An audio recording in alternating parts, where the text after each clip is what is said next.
The wind howled across the Montana plains like a living thing, carrying with it the scent of approaching snow and the promise of another brutal winter. Rachel Wilson pressed herself against the rough, wooden door of the cabin, her scarred hands trembling as she listened to the voices outside. Three men, maybe four, their words sharp and cruel in the crystalline air. "Come on out, girl, we know you're in there." The voice belonged to Jacob Clark, the town's self-appointed enforcer of moral order. "You can't hide forever." Through the gap in the shutters, Rachel could see their shadows moving across the snow-covered yard. Her heart hammered against her ribs as she remembered the last time men had come for her with such purpose. The fire that had taken her family's farm back in Ohio had left more than physical scars. Michael Stewart emerged from the barn, his broad shoulders silhouetted against the pale winter sky. Snow clung to his dark hair, and even from a distance, Rachel could see the tension in his stance. "Gentlemen," Michael's voice carried across the yard, deceptively calm. "You're trespassing on my land." Jacob Clark stepped forward, his hand resting on the pistol at his hip. "Your land, maybe, but that woman in your cabin is our concern. 3 mail-order brides have come through Millbrook in the past year. None lasted 2 weeks before they ran screaming back east." Rachel's breath caught in her throat. She had heard the stories whispered in the general store, seen the way people looked at her with a mixture of pity and suspicion. The other women had been beautiful, refined, everything she was not. But Rachel had nowhere to run. The scars that traced from her left temple down to her jaw told a story of survival, not surrender. When the advertisement for a mail-order bride had appeared in the Cleveland newspaper, it had seemed like Providence, a chance to start over where no one knew her story. She had not expected to find herself falling in love with a man who spoke in quiet gestures and whose own scars ran deeper than her flesh. "The lady stays as long as she chooses," Michael said, his voice carrying the weight of finality. David Sanchez, the banker who held mortgages on half the town, stepped out from behind Jacob. "Stewart, be reasonable. Your reputation affects property values. The whole town suffers when decent women won't settle here." "Decent women," Michael repeated, and Rachel heard the dangerous edge that crept into his voice. "What makes a woman decent, Sanchez? The smoothness of her skin?" Rachel closed her eyes, remembering their wedding day 3 weeks ago. The circuit preacher had performed the ceremony with only a handful of witnesses. She had worn her mother's dress, carefully altered to hide the worst of her scars. "The woman's damaged goods," Jacob Clark said, his words cutting through the winter air like shards of ice. "Look at her face. What kind of children will she bear?" Rachel's hand went instinctively to her scarred cheek. She had grown used to the stares, the whispered comments, but hearing it spoken so plainly still felt like a physical blow. Michael's response was swift and decisive. He crossed the yard in 3 long strides and grabbed Jacob by the front of his coat. "You'll apologize," Michael said, his voice deadly quiet. "To my wife." "Now." Rachel pushed open the cabin door and stepped onto the porch, her chin raised despite the trembling in her limbs. The cold bit through her wool dress, but she forced herself to stand straight. "There's no need for violence," she said, her voice steadier than she felt. "I can speak for myself." Michael's eyes found hers across the yard, and she saw something flicker in their depths. He released Jacob, who stumbled backward. "Mrs. Stewart," David Sanchez said, his tone carefully neutral, "perhaps you don't understand the situation. This community has standards." "I understand perfectly," Rachel replied. "You want me gone because my face frightens your wives and daughters, because I remind them that beauty is fragile." The truth hung in the air between them like smoke from a dying fire. Rachel had learned long ago that people preferred their tragedies at a comfortable distance.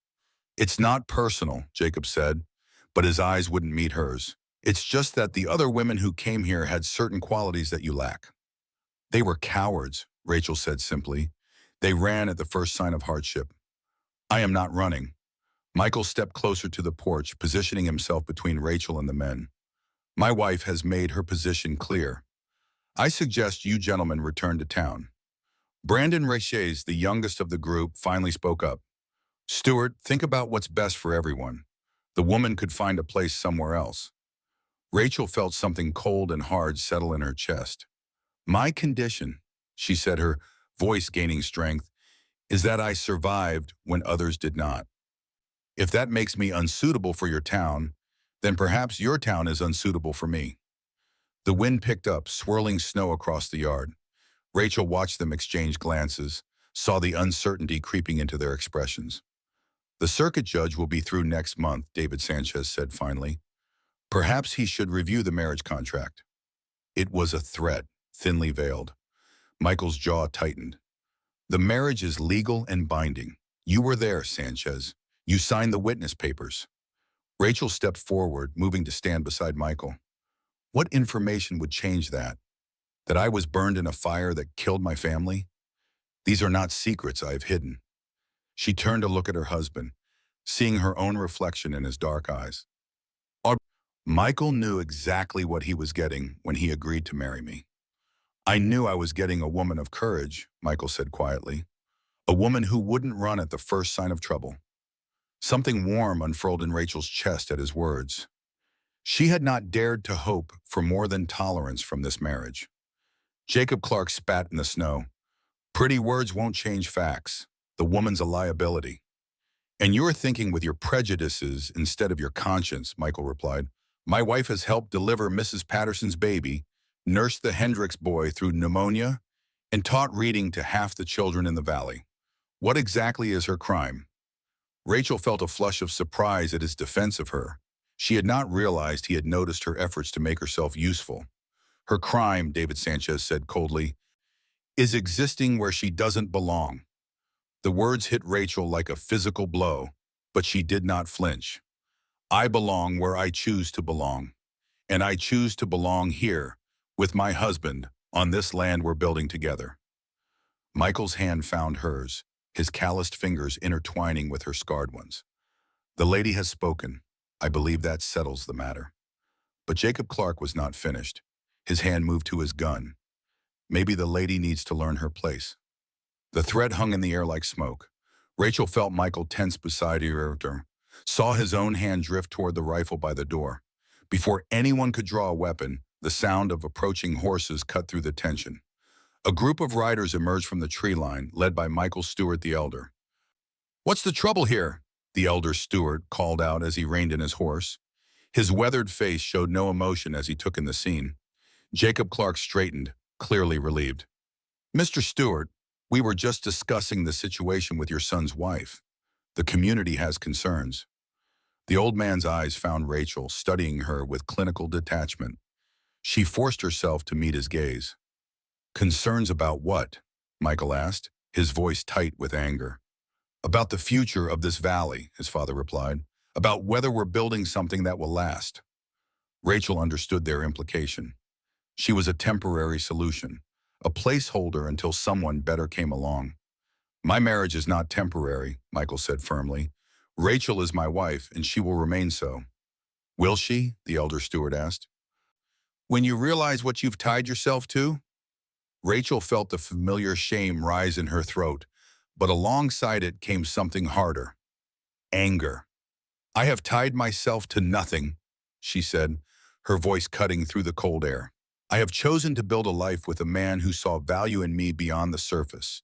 If that threatens you, then perhaps the problem is not with me." The assembled men shifted uncomfortably. "The girl has spirit," one of the ranchers said, and Rachel was surprised to hear approval in his voice. "Spirit doesn't make up for other deficiencies," David Sanchez said quickly. "What kind of community are you building?" Rachel asked, stepping forward. "One where worth is measured only by beauty? Where survival itself is seen as a flaw?" Her words hung in the air, challenging everything they thought they knew about their values. Michael's father studied her with new interest. "You've got fire in you, girl. Fire can burn down what you're trying to build." "Fire can also forge steel," Rachel replied. "It can clear away the weak and worthless, leaving only what's strong enough to last." The old man's eyes narrowed, but Rachel thought she saw respect flicker in their depths. "Pretty words," Jacob Clark said dismissively, "but words won't change what she is." "And what am I?"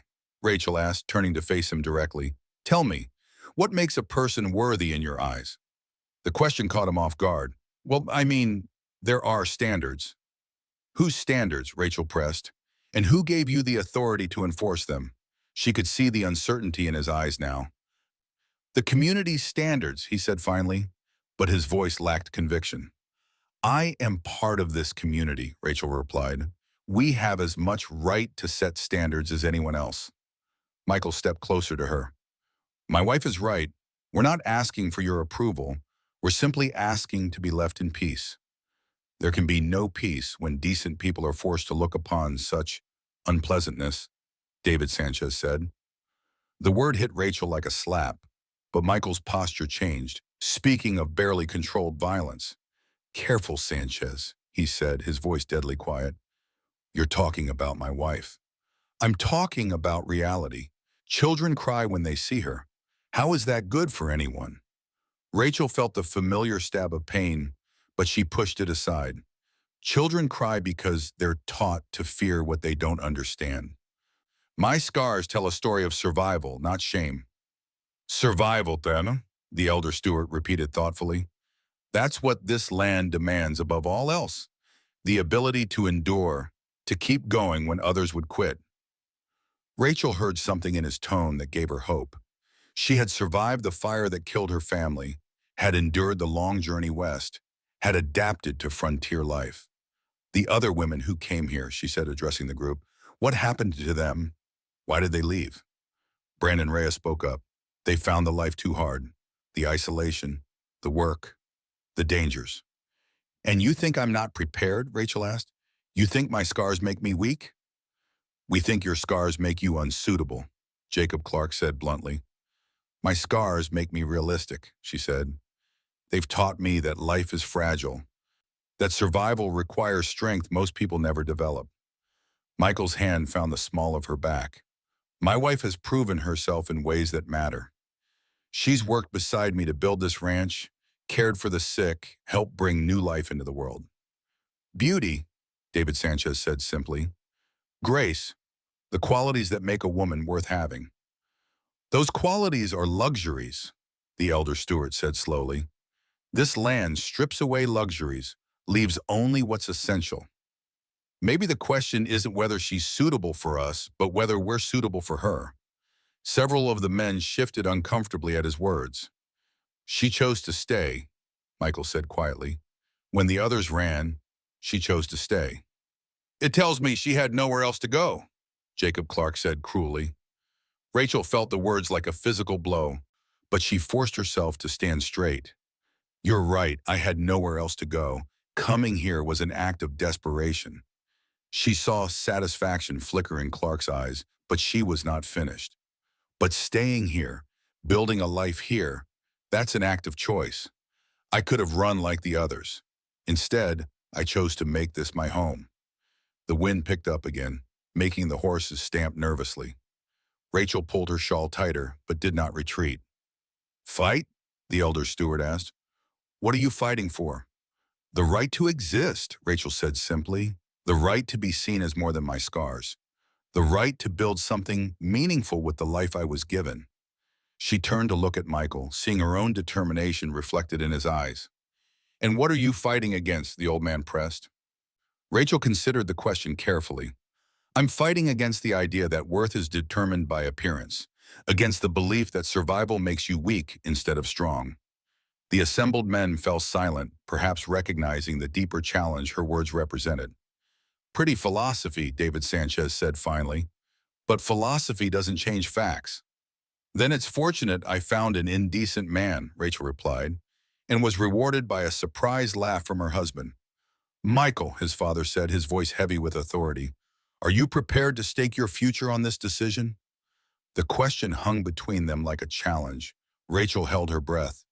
I'm prepared to stake my future on my wife, Michael said without hesitation, on her strength, her courage, her refusal to be broken by circumstances that would have destroyed weaker people.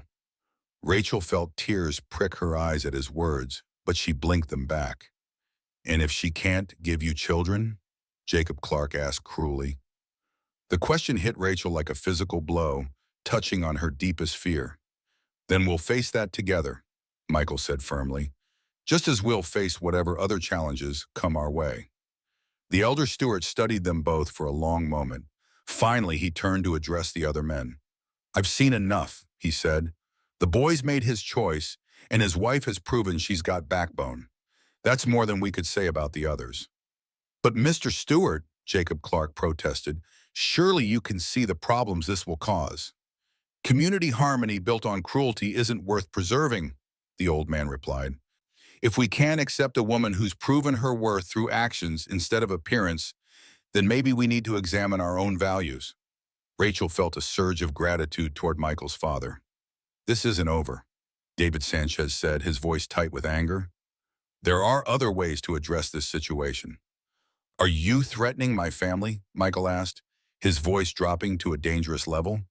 "I'm stating facts," the banker replied. "Choices have consequences." Rachel stepped forward, tired of being discussed as if she weren't present. "What consequences, exactly?" "That people might have to look beyond surface appearances? That children might learn worth isn't determined by beauty?" Her questions hung in the air, challenging the entire system of values that had brought them to this confrontation.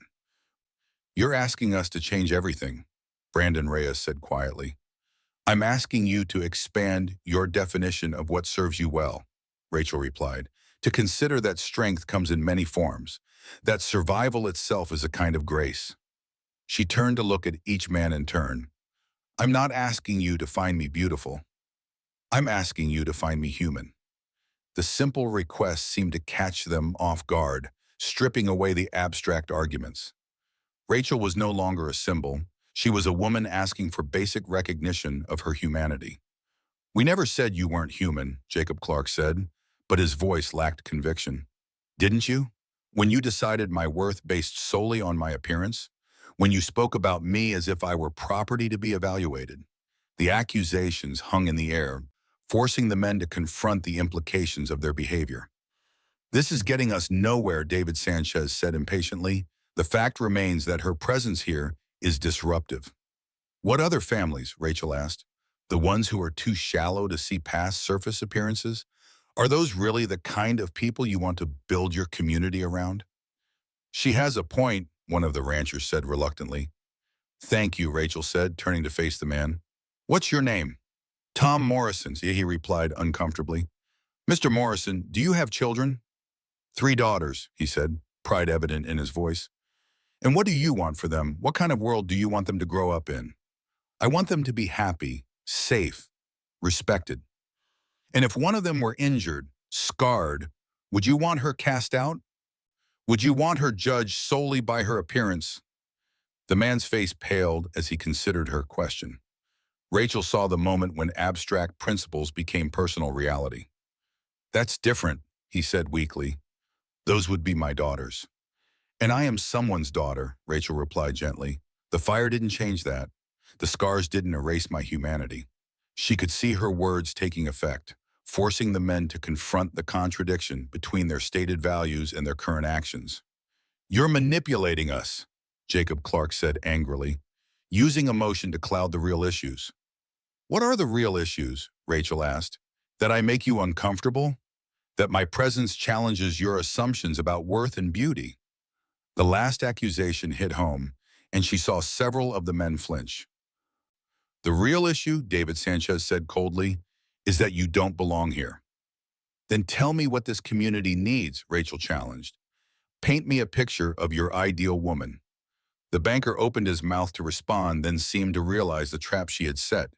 Any description he gave would reveal the shallow values that drove his objections. "Someone suitable," he said finally, his voice lacking conviction. "Define suitable," Rachel pressed. "Someone who won't challenge your comfortable assumptions or force you to examine your own prejudices?" Her question struck like arrows, each one finding its target. She could see the discomfort growing in their faces. Michael stepped closer to her. "My wife has proven her suitability through her actions. She's worked harder than any of the women who came before her, contributed more to this community, shown more courage. If that's not suitable, then your definition needs revision." The elder Stewart nodded slowly. "The boy's right. We've been measuring the wrong things, valuing the wrong qualities." "Easy words," Jacob Clark said bitterly. "But words won't change how people react to her." Then maybe polite society needs to change, Rachel said simply. Maybe it's time to expand your definition of what's acceptable, what's worthy of respect. The wind had picked up again, driving snow across the yard. Rachel pulled her shawl tighter but did not retreat. Change is hard, Tom Morrison said quietly. People resist it. People fear what they don't understand, Rachel replied. But understanding comes from exposure, from taking the time to look beyond surface appearances. She turned to address the group as a whole. I'm not asking you to find me beautiful. I'm simply asking you to see me as more than these scars, to judge me by my actions rather than my appearance. The request was simple but profound, challenging everything they thought they knew about value and worth. And if we can't, David Sanchez asked, if your presence continues to be disruptive, then you'll have to decide what kind of community you really want to build, Rachel replied.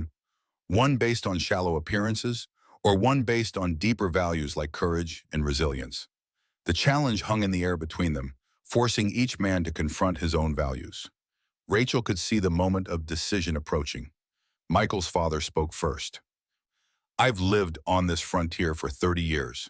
I've seen communities rise and fall, watched good people destroyed by circumstances beyond their control. If we can't find room for someone who's proven her strength through suffering, then we're not building anything worth preserving. His words carried authority, and Rachel saw several of the other men nod in reluctant agreement. But what about practical concerns? Brandon Reyes asked. What about property values? Our ability to attract new families? What about them? The old man replied. Any family worth having would see past surface appearances to judge character. Rachel felt a surge of gratitude toward Michael's father. You're gambling with all our futures, David Sanchez said angrily. I'm investing in our future, the elder Stewart replied. In the kind of values that will sustain us. Beauty fades, wealth disappears, but character endures. The banker's face flushed with anger. This isn't over. There are other ways to address this situation. Are you threatening my family? Michael asked, stepping forward. I'm stating economic realities, Sanchez replied. Your mortgage comes due in 6 months. These things have a way of working themselves out. The threat was clear, and Rachel felt a chill. She had not considered that her presence might endanger Michael's financial security. David, the elder Stewart said, his voice carrying a warning, you're walking a dangerous line. It's business, the banker replied coldly. Everything about this is personal, Rachel said, stepping forward to face him directly. You're not concerned about property values. You're concerned about being forced to confront your own shallow prejudices. The accusation hung in the air, stark and undeniable. She could see the truth of it in his eyes. You think you know me? He asked angrily. I think I know your type, Rachel replied. Men who measure worth by appearance, who can't see past surface imperfections to the strength beneath. Her words struck home, and she saw his face flush with anger and embarrassment. You have no idea what you're talking about, he said, but his voice lacked conviction. Don't I? Rachel asked. Then tell me, what would it take for you to accept me? The question caught him off guard. Rachel pressed her advantage. Would I have to hide my scars, pretend they don't exist, make myself small and apologetic? You could at least try to fit in, he said weakly. Less conspicuous, Rachel repeated. You mean less visible, less present, less real. You want me to erase myself to make you comfortable. The truth of her words was evident to everyone present. That's not what we meant, Tom Morrison said quietly. Isn't it? Rachel asked, turning to face him. When you ask someone to hide their scars, what are you really asking for? The question forced him to confront the implications of his own discomfort. We just want things to be normal, he said finally. Normal for whom? Rachel asked. I am normal, Mr. Morrison. This is what normal looks like for someone who survived a fire that killed her entire family. Her words carried the weight of lived experience, challenging their comfortable assumptions about what normal meant. You're asking us to change everything, Brandon Reyes said quietly. I'm asking you to examine those standards, Rachel replied, to consider whether they're really serving you or just protecting you from uncomfortable truths. She could see the internal struggle playing out on their faces, the battle between ingrained prejudice and emerging understanding. Change is frightening, she continued, her voice gentler now. But growth requires change, and communities that can't grow eventually die. The truth of her words resonated in the cold air, forcing each man to confront his own resistance to change. Michael stepped closer to her, his hand finding hers. My wife is right. We can either grow and adapt, or we can stagnate and fail. The elder Stewart nodded approvingly. The frontier has always demanded adaptation. Those who couldn't change didn't survive. Rachel felt a surge of hope, sensing that the tide of opinion was finally turning in her favor. Pretty words, the banker said coldly, but words won't change the fundamental problem. She's damaged goods, and everyone knows it. The phrase hit Rachel like a physical blow, but she did not flinch. She had heard it before, had let it define her sense of worth for too long. Damaged goods, she repeated, her voice steady despite the pain. Is that what you see when you look at me? Merchandise that's been marked down for imperfections? The banker's face flushed, perhaps recognizing the crudeness of his phrasing. I see someone who will never be what a man really wants in a wife, he said. And what does a man really want in a wife? Rachel asked. Beauty, he said finally. Grace, it boss, the ability to be a credit to her husband. So a wife is an ornament, Rachel said. A decoration meant to reflect well on her husband's taste and status. That's not what I said, he protested, but the implication was clear. It's exactly what you said, Rachel replied. You've reduced marriage to a business transaction. Women to commodities whose value is determined by their ability to enhance male prestige. Her words exposed the fundamental poverty of his worldview. Several of the other men shifted uncomfortably. Marriage is a practical arrangement, he said defensively. Marriage can be practical and still be based on deeper values, Rachel replied. Mutual respect, shared goals, the ability to support each other through hardship. She turned to look at Michael.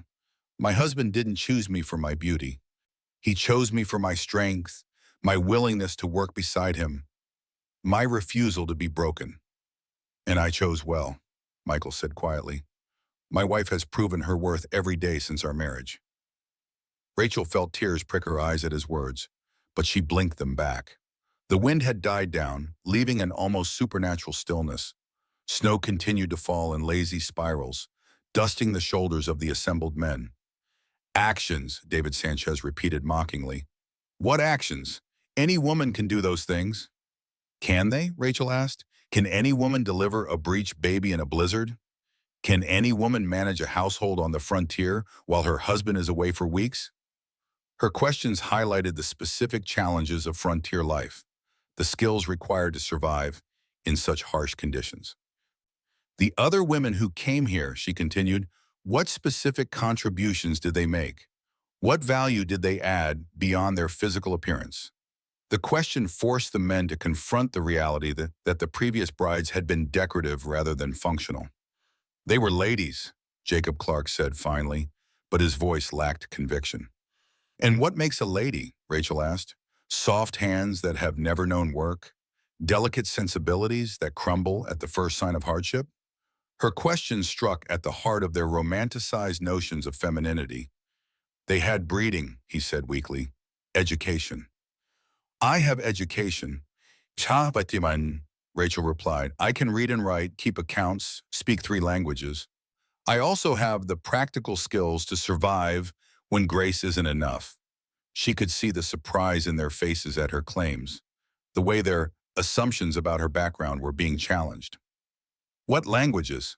Brandon Reyes asked, genuine curiosity in his voice. English, German, and French, Rachel replied. I can also play piano, though there's little call for that skill here. The revelation shifted the dynamic of the conversation, forcing the men to reconsider their assumptions about her capabilities. If you are so educated, David Sanchez said suspiciously, why did you come here as a mail-order bride? The question touched on her deepest pain, the reality that her scars had closed doors that should have been open to someone with her qualifications. Because no family wants a governess who frightens their children, she said simply. Because society has decided that physical beauty is more important than intellectual capability.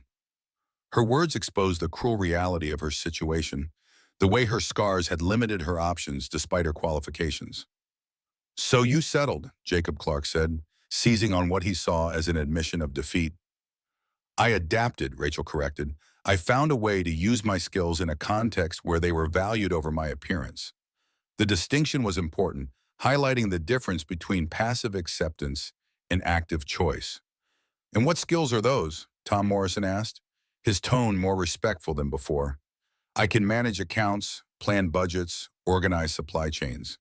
I can diagnose and treat common illnesses, assist in childbirth, preserve food for winter storage. I can teach children to read and write, help them with arithmetic. I can provide the cultural enrichment that makes life more than mere survival." Her list of capabilities impressed the listening men, forcing them to recognize that she brought more to the community than they had realized. "Why didn't you mention these things before?" the elder steward asked. "Because you never asked," Rachel replied simply. "You saw my scars and assumed that was all there was to see." The accusation stung because it was true. "We made mistakes," Tom Morrison said quietly. "Jump to conclusions." "We all make mistakes," Rachel replied gently. "The question is whether we're willing to learn from them." Her willingness to forgive seemed to surprise them. "You're very gracious," Brandon Reyes said, and she heard genuine admiration in his voice. "I'm practical," Rachel replied. "Holding on to anger serves no purpose. I'd rather spend my energy building something positive." The conversation had shifted, moving from confrontation to something approaching dialogue. Rachel could feel the hostility ebbing, but David Sanchez was not ready to concede defeat. "Pretty words," he said coldly, "but words won't change the fundamental reality. You're still a woman no decent man would choose if he had better options." The insult was meant to wound, but Rachel had moved beyond such manipulation. "Then it's fortunate I found an indecent man," she said, echoing her earlier response. "One who values substance over surface, character over appearance." Michael stepped closer to her. "My wife is right. I'm thoroughly indecent by conventional standards. I prefer women who can work beside me rather than merely ornament my parlor." The exchange drew surprised laughter from several of the men, breaking the tension. "You're both fools," David Sanchez said angrily, "living in a fantasy where scars don't matter." "We're living in reality," Rachel replied. "A reality where worth is determined by actions rather than appearance, where survival creates its own kind of beauty." Her words carried the weight of lived experience, challenging his comfortable assumptions. "This is pointless," the banker said finally. "You'll never convince me that a scarred woman is as valuable as a beautiful one." "I'm not trying to convince you," Rachel replied. "I'm simply asking you to leave me in peace to build the life I've chosen." The simple request stripped away all the abstract arguments. Rachel was not asking for approval. She was asking for the basic right to exist without harassment. "And if your presence continues to be disruptive," he asked, "then you'll have to decide whether your discomfort is more important than my humanity," Rachel replied. The challenge hung in the air between them, forcing him to confront the moral implications of his position. "This conversation is over," he said finally, turning toward his horse. "But the matter isn't settled." "David," the elder steward said, his voice carrying a warning, "think carefully before you act." The banker paused, perhaps recognizing the threat implicit in the old man's words. Then he mounted his horse and rode away without another word. The remaining men began to disperse, but several lingered, as if reluctant to leave without some kind of resolution. "Mrs. Stewart," Tom Morrison said, his voice formal but respectful, "I owe you an apology. We judged you unfairly, made assumptions we had no right to make." "Apology accepted," Rachel replied, "but more important than apologies are changed actions. Will you judge the next scarred person you meet by their appearance, or will you look deeper?" The question challenged him to apply the lessons of this encounter to future situations. "I'll try to look deeper," he promised. "That's all anyone can ask," Rachel said.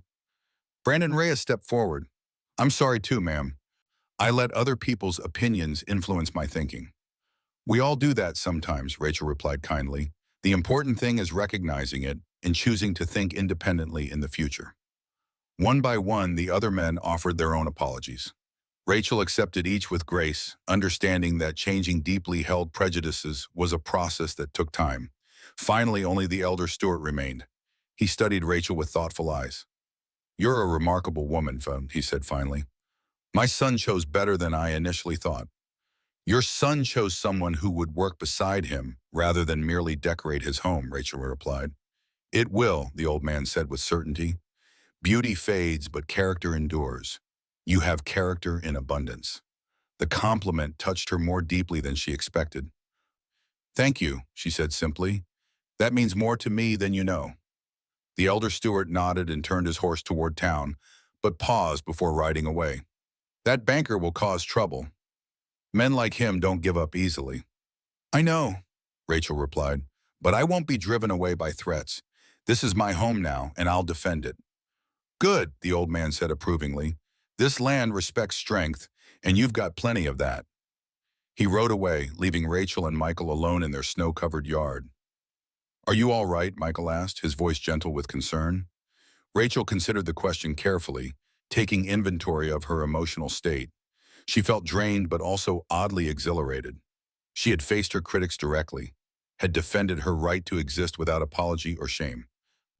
"I'm better than all right," she said finally. "I'm free." "Free?" Michael asked, puzzled. "Free from the need for their approval," Rachel explained. "Free from the shame I've carried about my appearance.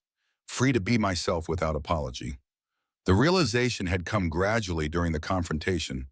She no longer needed to seek acceptance from people whose values she didn't share. "I'm proud of you," Michael said, his voice warm with admiration. "The way you stood up to them, defended yourself. I've never seen anything like it." Rachel felt a flush of pleasure at his words.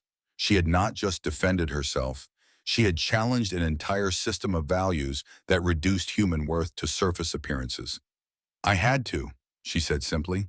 "If I didn't stand up for myself, who would?" "I would," Michael said firmly. "I will. Always." The promise touched her deeply, but she also understood that her fight was ultimately her own. She could not depend on others to defend her worth. She had to claim it for herself. "I know," she said, reaching for his hand. "But some battles we have to fight alone." They stood together in the falling snow, husband and wife united by more than legal bonds. "What happens now?" Michael asked. Rachel considered the question, thinking about David Sanchez's threats and the challenges that lay ahead. "Now we build the life we want," she said. "We prove that our marriage is based on something stronger than appearance or social approval." "Love?" Michael asked, and she heard something hopeful in his voice. The word had slipped out without conscious thought, revealing feelings she had not yet fully acknowledged. But standing here in the aftermath of their shared battle, she realized it was true. "Yes," she said simply, "love. Not the romantic fantasy of fairy tales, but something deeper. Love built on mutual respect, shared goals, the willingness to stand together." Michael's hand tightened on hers, and she saw her own feelings reflected in his eyes. "I love you too," he said quietly. "Not despite your scars, but including them. They're part of your story, part of what made you strong enough to stand up to those men today." The words were more healing than any medicine. Rachel had spent so long believing that her scars made her unlovable that hearing otherwise felt like a miracle. "We should go inside," Michael said, "before we freeze to death out here." But Rachel was reluctant to leave the scene of her victory, to abandon the place where she had finally claimed her worth. "In a moment," she said, "I want to remember this." "Remember what?" "The moment I stopped apologizing for existing," Rachel said, "the moment I realized that their opinion of me mattered less than my opinion of myself." It was a profound realization, the culmination of a journey that had begun with the fire that scarred her face and continued through all the rejections that followed. She had finally reached the point where external validation was no longer necessary for her sense of worth. "You're remarkable," Michael said. "I'm surviving," Rachel replied. "Just like you, just like everyone on this frontier. The only difference is that my survival shows on my face." The insight struck both of them with its simple truth.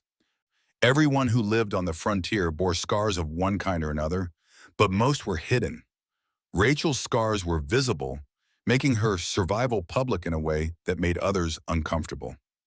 Maybe that's why they fear you, Michael said thoughtfully, because you remind them of their own vulnerability. Maybe, Rachel agreed, but that's their problem to solve, not mine.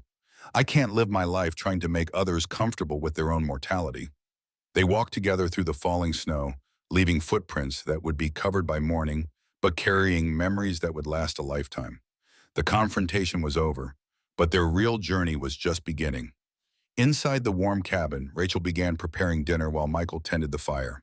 The domestic routine felt different now, charged with new meaning after their public declaration of partnership.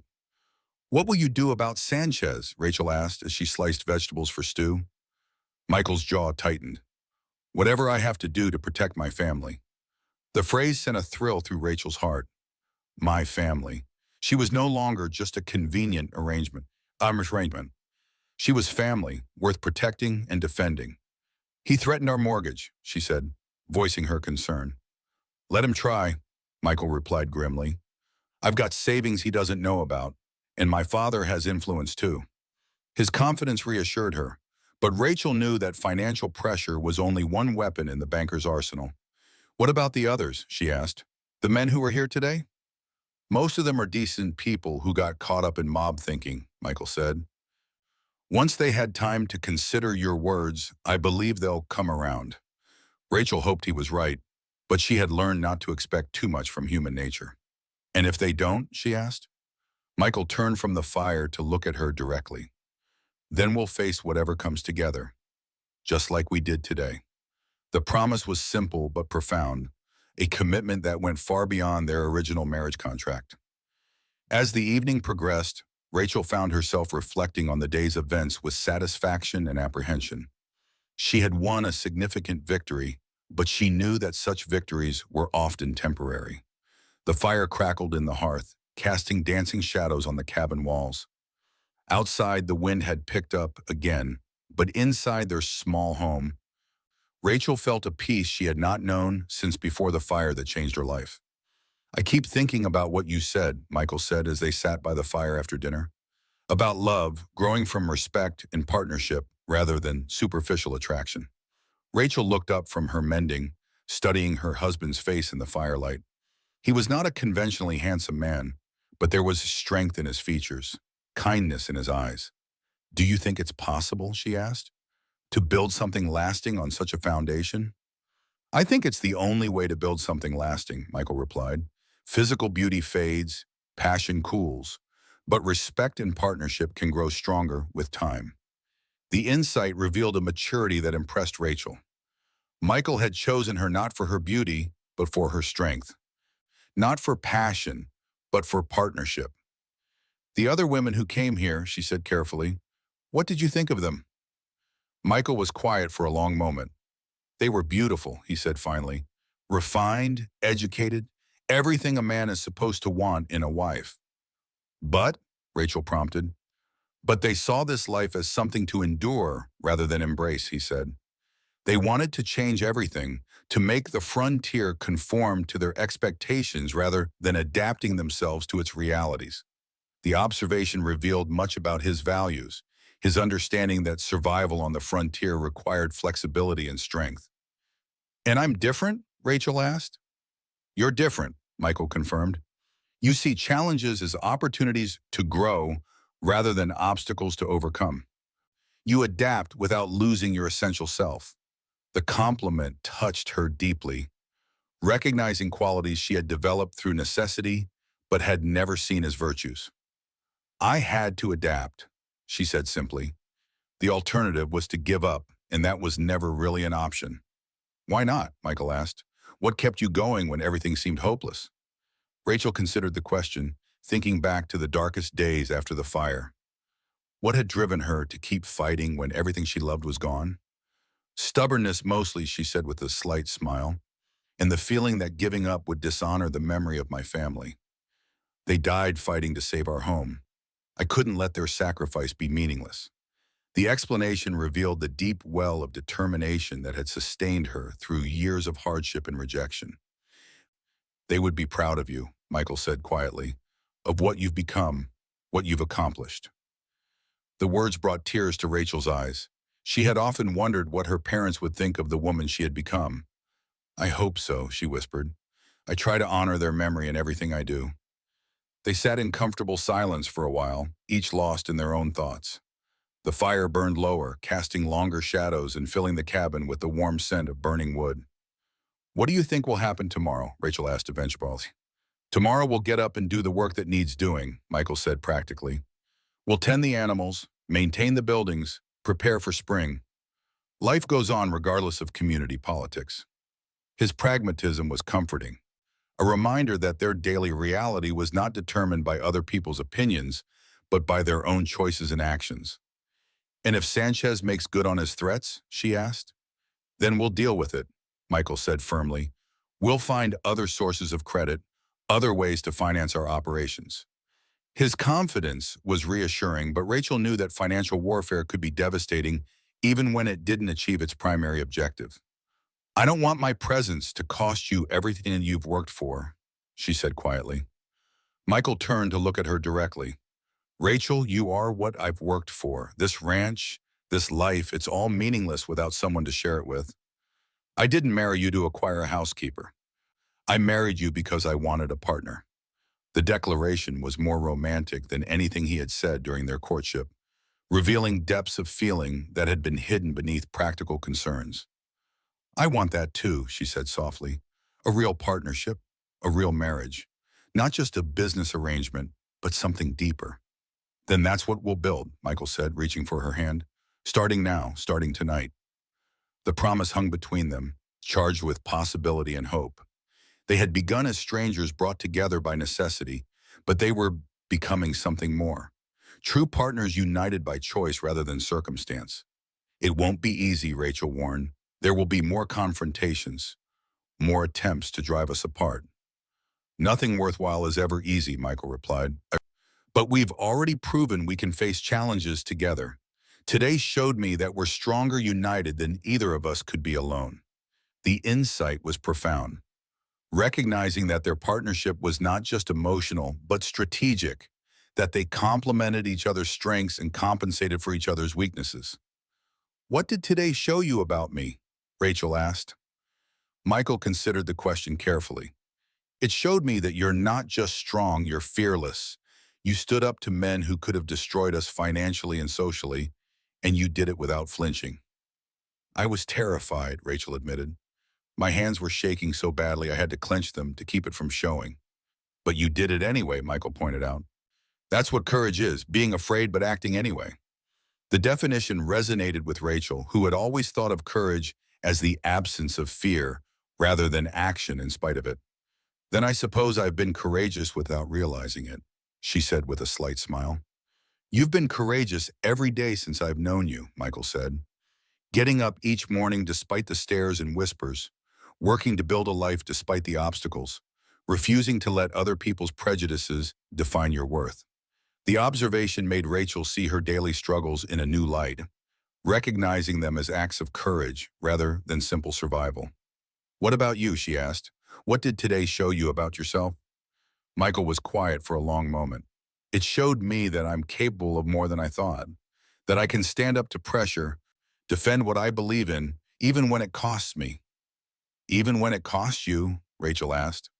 "My father's approval, community standing, financial security," Michael listed. "All things I thought I needed to be happy. Today I learned that I need your respect more than their approval." The admission revealed a fundamental shift in his priorities, a recognition that their partnership was more valuable than social acceptance. "You have my respect," she said quietly. "You've had it since the day you agreed to marry me despite my scars, but you earned it completely today." The exchange felt like a turning point, a moment when their relationship shifted from practical arrangement to genuine partnership. The fire had burned low, casting the cabin in deeper shadows. Outside, the storm continued, but inside their small sanctuary, Rachel felt a peace she had not known in years. "We should go to bed," Michael said eventually, though he seemed reluctant to end their conversation. "Yes," Rachel agreed, but she too was hesitant to break the spell of intimacy that had settled over them. They banked the fire and prepared for bed, moving through their evening routine with new awareness of each other. What had once been mere practicality now carried the weight of growing affection. As they settled into their separate beds, she reflected on the remarkable transformation of a single day. She had begun the morning as a woman seeking acceptance and ended it as someone who no longer needed external validation to know her worth. "Michael," she called softly in the darkness. "Yes? Thank you for standing with me today, for seeing me as more than my scars, for giving me a chance to prove my worth." "Thank you," he replied, "for showing me what real strength looks like, for teaching me that beauty comes in many forms, for choosing to build a life with me despite having every reason to run." The exchange was their first truly intimate conversation, revealing feelings that had been growing beneath the surface. Rachel fell asleep that night with a smile on her face, dreaming of the future they might build together. Spring came early that year, bringing with it a sense of renewal that seemed to mirror the changes in Rachel's life. The snow melted to reveal the first green shoots of new grass, and the air carried the promise of warmer days ahead. The Women's Auxiliary had become a central part of Rachel's life, providing social connection and meaningful work. They had organized a school for the Valley's children, with Rachel serving as the primary teacher. Her education and patience made her a natural educator, and even the children who had once been frightened by her appearance now competed for her attention. The transformation was remarkable. Children who had initially hidden behind their mother's skirts now ran to greet her on the street, eager to share their accomplishments. Their innocence had allowed them to see past her scars to the caring teacher beneath. David Sanchez's campaign against them had largely fizzled out, undermined by the community's growing recognition of Rachel's contributions and the banker's increasingly desperate tactics. His attempt to organize economic pressure had backfired when several prominent business owners publicly refused to participate. The banker's isolation had become complete when the territorial governor, responding to complaints about discriminatory business practices, had launched an investigation into his lending policies.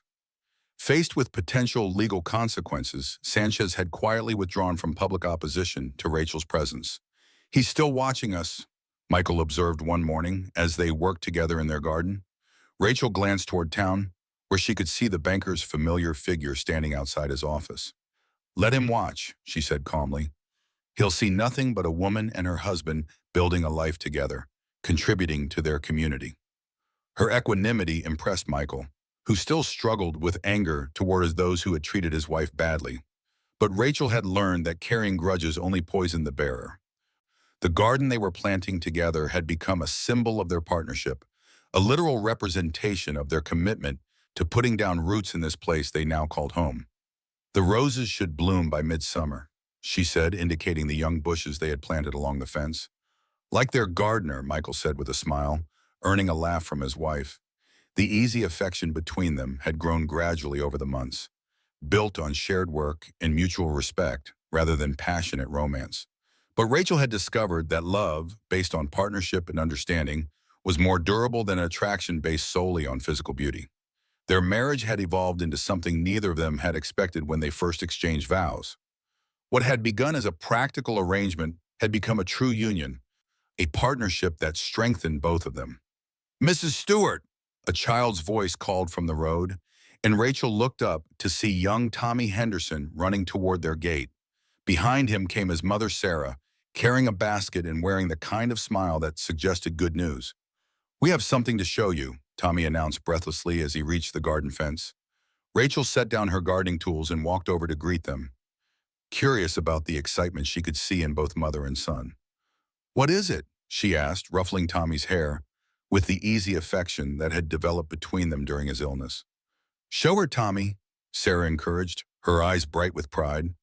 The boy reached into his jacket and pulled out a folded paper, handling it with reverence. He unfolded it carefully, revealing a drawing that made Rachel's breath catch in her throat. It was a portrait of her, rendered in a child's bold strokes but capturing something essential about her character. The scars were there, clearly visible, but they were not the focus. Instead, Tommy had emphasized her eyes, which sparkled with warmth and intelligence, and her smile, which conveyed kindness and strength. "It's for you," Tommy said shyly, "to say thank you for teaching me to read and for making me better when I was sick." Rachel felt tears prick her eyes as she studied the drawing, seeing herself reflected through the innocent perception of a child who had looked past her scars to the person beneath. "It's wonderful," she said, her voice thick with emotion. "The most beautiful picture I've ever received." Tommy beamed at her praise. But it was Sarah's expression that touched Rachel most deeply, the look of a mother whose child had learned to see beauty in unexpected places. "He worked on it for weeks," Sarah said quietly. "He wanted to get it just right, to show you the way he sees you." The gift represented something profound, a testament to the transformation that had occurred not just in Rachel's circumstances, but in the community's perception of her. She was no longer the scarred stranger to be feared, but a valued member of their society. "I'll treasure it always," Rachel promised, carefully folding the drawing and holding it against her heart. "It will remind me of what's possible when people look past surfaces to see what's really there." The moment was interrupted by the sound of approaching horses. They turned to see a small group of riders coming down the road from town. Rachel recognized the territorial judge among them, along with several other officials. "Mrs. Stewart," Judge Morrison called as he dismounted. "I hope we're not interrupting anything important." "Not at all, Your Honor," Rachel replied, curious about the purpose of his visit. "I have some news that I thought you should hear directly from me," he said, his weathered face serious but not unkind. "About David Sanchez and his recent activities." Rachel felt Michael tense beside her, and she reached for his hand in a gesture of mutual support. "The territorial government has completed its investigation into Mr. Sanchez's business practices," Judge Morrison continued. "The evidence of discriminatory lending and attempted economic coercion was quite clear. The formal language carried implications that made Rachel's heart race. She had not expected legal consequences for the banker's behavior. "What does that mean?" Michael asked. "It means that Mr. Sanchez has been removed from his position at the bank and barred from engaging in territorial banking activities," the judge replied. "The territorial government takes a dim view of using financial services as weapons against law-abiding citizens." The news was stunning, representing a complete vindication of Rachel's right to exist in peace within the community. "Furthermore," the judge continued, "the territorial governor has asked me to extend his personal apologies for the treatment you've received. He wants you to know that such behavior does not represent the values we're trying to establish in this territory." The official recognition of the injustice she had suffered was deeply meaningful. "There's one more thing," Judge Morrison said, reaching into his jacket to pull out an official-looking document. "The Territorial Education Department has heard about the school you've established here. They're so impressed with your work that they want to offer you an official teaching position with full territorial certification and support." Rachel stared at the document in amazement, hardly able to believe what she was hearing. The offer represented not just employment, but official recognition of her qualifications and contributions. "The position comes with a salary, supplies for the school, and official backing for your educational programs," the judge explained. The opportunity was everything Rachel had once dreamed of but never dared to hope for in her current circumstances. "I'm honored by the offer," she said carefully, "but I need to discuss it with my husband. This affects both of our lives." "Of course," the judge said approvingly. "Take whatever time you need. The offer will remain open." After the officials left, Rachel and Michael walked through their garden in contemplative silence, each processing the remarkable turn of events. "What do you think?" Michael asked eventually.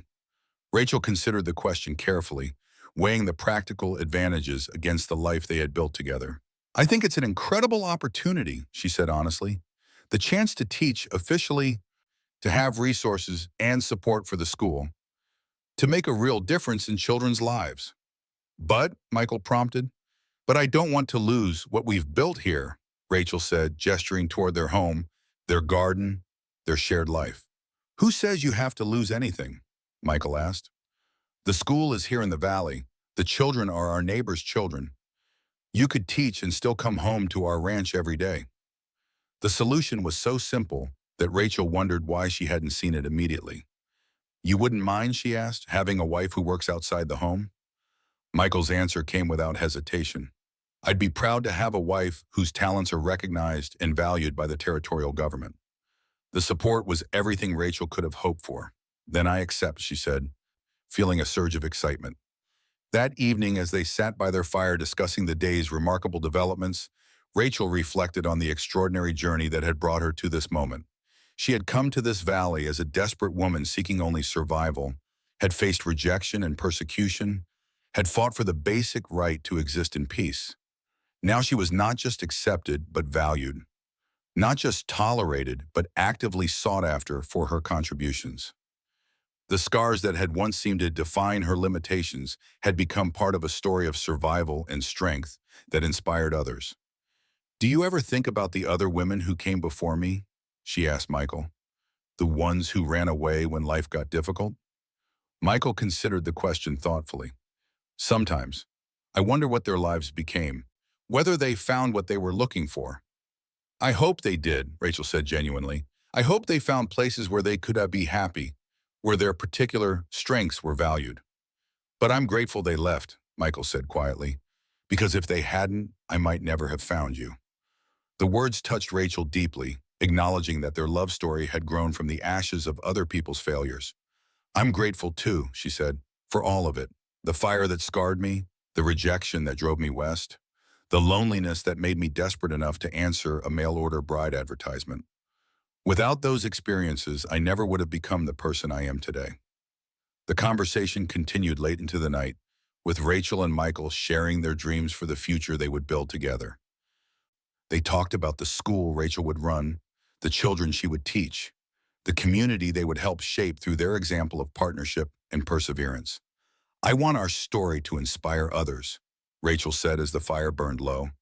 "I want people to understand that worth isn't determined by appearance, that love can grow from respect and shared values, that damaged things can be made whole again."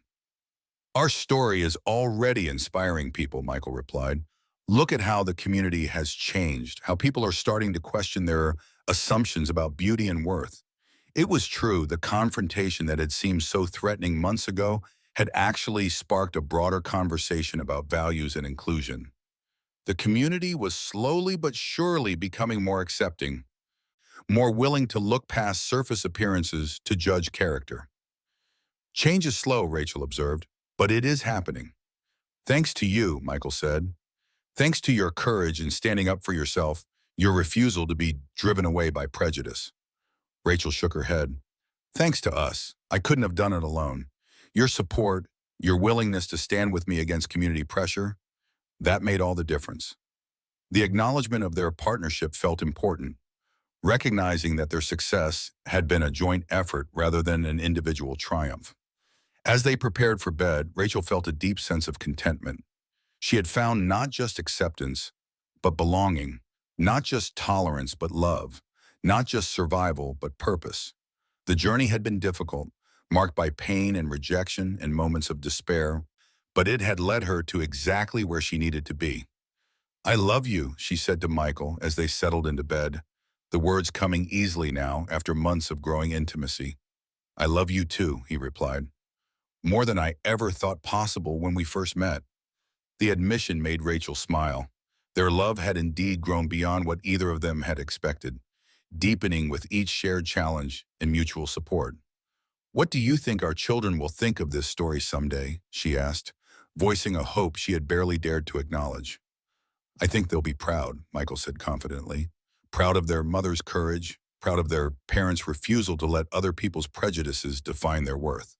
The possibility of children was something they had discussed carefully, aware that Rachel's injuries might affect her ability to bear them. But they had decided to hope for the best while preparing to love whatever family they were blessed with. "And if we can't have children of our own," Rachel asked. "Then we'll love the children we teach," Michael replied. "We'll make a difference in their lives, help shape the next generation to be more accepting and compassionate than the one that came before." The response was perfect, acknowledging their desire for biological children, while recognizing that there were many ways to build a family and leave a legacy.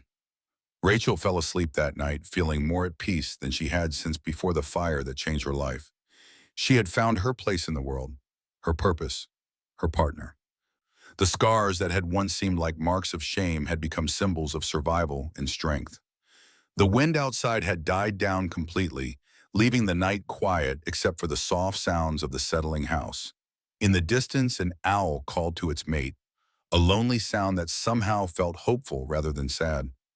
Rachel's last conscious thought was of gratitude for the journey that had brought her here, for the man who slept beside her, for the community that had learned to see past her scars to the person beneath, and for the future they would build together, one day at a time. The years that followed brought changes that neither Rachel nor Michael could have imagined during those early days of struggle and confrontation. The school Rachel established became a model for frontier education, drawing visitors from across the territory who wanted to learn from her innovative methods and inclusive approach. The Territorial Education Department's support had provided not just resources, but credibility, and Rachel's reputation as an educator spread far beyond their small valley. She received offers to teach in larger towns, to train other teachers, even to write textbooks for frontier schools. But she chose to stay where she was, in the community that had learned to value her contributions, with the man who had stood beside her through every challenge. Their marriage had become legendary in its own way, held up as an example of what was possible when people looked past surface appearances to find deeper connections. Young couples sought their advice, and Rachel often found herself counseling women who struggled with their own feelings of inadequacy. Beauty is not about perfection, she would tell them. It's about authenticity, about being fully and honestly yourself. The right person will see that beauty, even if others cannot. The garden they had planted together flourished, becoming a symbol of their partnership and a gathering place for the community. The roses Michael had mentioned did indeed bloom each summer, filling the air with their fragrance and attracting visitors who came as much for Rachel's wisdom as for the beauty of her flowers. David Sanchez had left the territory entirely after his disgrace, reportedly moving back east where his discriminatory attitudes might find more acceptance. His departure had been barely noticed by a community that had moved beyond the narrow prejudices he represented. In his place, a new banker had arrived, a woman, surprisingly, who had impressed everyone with her fair dealing and innovative approach to frontier finance. She had sought out Rachel's advice on community development and had become a close friend and ally. The transformation of the community was perhaps most visible in its children, who had grown up learning from Rachel and absorbing her lessons about looking past surface appearances to judge character. They were more accepting, more compassionate, more willing to embrace differences than their parents had been. Tommy Henderson, the boy whose portrait had meant so much to Rachel, had grown into a thoughtful young man who planned to become a teacher himself. He often credited Rachel with showing him that education could be a force for positive change in the world. "You taught me to see beauty in unexpected places," he told her on his graduation day. "That lesson has shaped everything I want to do with my life." The words brought tears to Rachel's eyes, reminding her of the profound impact that one person's courage could have on future generations. As Rachel stood in her garden on this particular spring morning, watching Michael repair a fence while humming contentedly to himself, she reflected on the remarkable journey that had brought them to this point. The scars on her face had faded somewhat with time, but more importantly, they had ceased to define her in the eyes of those who knew her. She was no longer the scarred woman or the damaged bride, but simply Rachel Stewart, teacher, community leader, beloved wife, and respected member of a society that had learned to value substance over surface. The sound of approaching horses interrupted her reverie, and she looked up to see a familiar carriage coming down the road. It was Judge Morrison, now retired but still a frequent visitor, accompanied by a woman Rachel didn't recognize. "Mrs. Stewart," the judge called as he helped his companion down from the carriage, "I'd like you to meet someone special." The woman who approached was young and beautiful, but Rachel could see something familiar in her eyes. The wariness of someone who had faced rejection, the careful composure of someone who had learned to protect herself from judgment. "This is Miss Catherine Wells," Judge Morrison said. "She's recently arrived from Boston, and she's answered an advertisement for a mail-order bride in the next valley over." Rachel felt her heart clench with recognition and sympathy. Another young woman seeking a fresh start, another soul hoping to find acceptance in the harsh but honest environment of the frontier. "Miss Wells has heard about your story," the judge continued, "about your school, your marriage, your place in this community. She was hoping to meet you, to hear your advice about making a life here." Catherine Wells stepped forward hesitantly, and Rachel could see the mix of hope and fear in her expression. She was indeed beautiful, but there was something fragile about her beauty, something that suggested it had been more burden than blessing.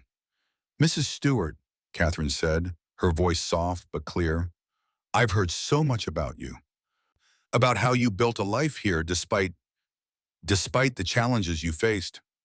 Rachel studied the young woman carefully, recognizing the signs of someone who had been judged harshly by a world that valued appearance above all else.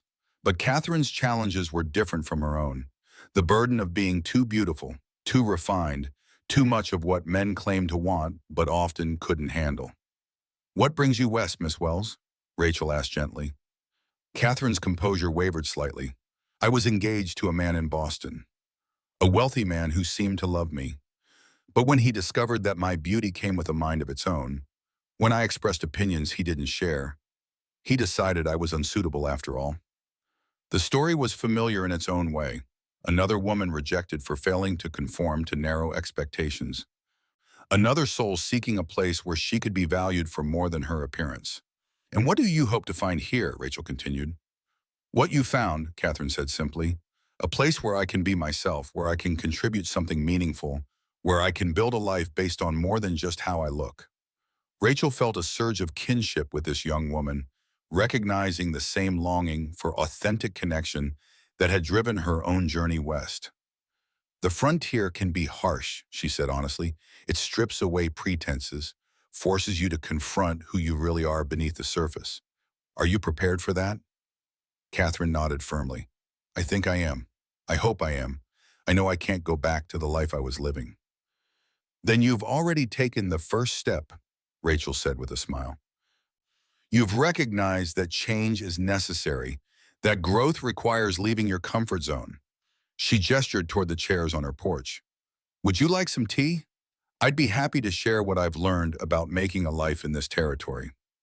As they settled into conversation, Rachel found herself thinking about the cyclical nature of courage and support. She had been helped by unexpected allies during her own struggles, and now she had the opportunity to provide that same support to someone else facing similar challenges. "The most important thing to remember," she told Catherine, "is that your worth is not determined by other people's opinions.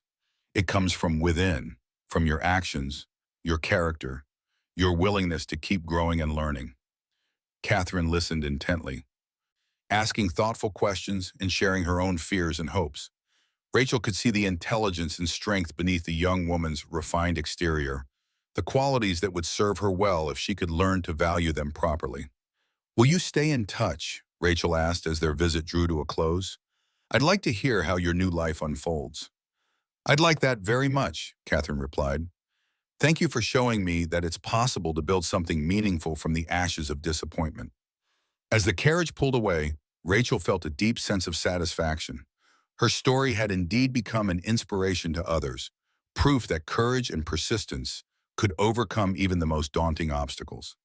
Michael joined her on the porch, slipping his arm around her waist as they watched the dust settle behind the departing visitors. "Another lost soul finding her way?" he asked with gentle humor. "Another strong woman discovering her strength," Rachel corrected. "Just like I did, with the help of people who believed in me." "And now you're the one providing that help," Michael observed. "The cycle continues." Rachel nodded, understanding the profound responsibility and privilege of being someone others could look to for guidance and inspiration. Her scars had become symbols not of damage, but of survival, not of limitation, but of possibility. "I never imagined this would be my life," she said quietly. "When I answered your advertisement, I was just hoping to survive, to find a place where I could exist without constant judgment. And instead you found a place where you could thrive," Michael said, "where you could make a difference in other people's lives." "We found that place," Rachel corrected, emphasizing their partnership. "Together." As the sun set over their valley, painting the sky in shades of gold and crimson, Rachel reflected on the remarkable transformation that had occurred not just in her own life, but in the community around them. What had begun as a desperate attempt to escape rejection had become a story of triumph over prejudice, of love growing from respect, of beauty being redefined in terms of character rather than appearance. The scars on her face caught the last light of day, but they no longer seemed like marks of shame. They were part of her story, proof of her survival, symbols of the strength that had carried her through darkness into light. "I love you," she said to Michael, the words carrying the weight of years of shared struggle and mutual support. "I love you too," he replied. "Today, tomorrow, and for all the tomorrows to come." They stood together on their porch, watching the stars appear in the darkening sky. Two people who had found in each other not just love, but purpose, not just acceptance, but the courage to change the world around them, one heart at a time. The wind carried the scent of roses from their garden, a reminder of beauty that bloomed not in spite of harsh conditions, but because of the care and nurturing it received. Like their love, like their community, like the hope they offered to others who struggled to find their place in an often unforgiving world. Rachel's journey from damaged goods to beloved teacher and community leader was complete, but her story would continue to inspire others for generations to come. She had proven that true beauty comes from within, that love can grow from the most unlikely beginnings, and that courage in the face of adversity can transform not just individual lives, but entire communities. The frontier had indeed demanded everything of her, her pride, her preconceptions, her willingness to be vulnerable. But in return, it had given her everything she had ever truly wanted: a home, a purpose, a love that saw past surface scars to the unbreakable spirit beneath. As they turned to go inside, Rachel caught sight of her reflection in the window glass. For the first time in years, she saw not the scars that marked her face, but the smile that lit her eyes, the confidence that straightened her shoulders, the peace that had settled into her features. She was beautiful, she realized, not in the conventional sense that society demanded, but in the deeper way that mattered most. Beautiful because she was authentic, because she was strong, because she'd refused to let other people's limitations define her possibilities. The realization was the final piece of her healing, the last step in a journey that had begun in fire and ash but had led to love and light. She was exactly who she was meant to be, exactly where she belonged, with exactly the right person by her side. The future stretched ahead of them, full of promise and possibility, and Rachel faced it with the quiet confidence of someone who had learned that the greatest victories come not from avoiding challenges, but from meeting them with courage, grace, and an unshakable belief in the power of love to transform even the most damaged hearts into something beautiful.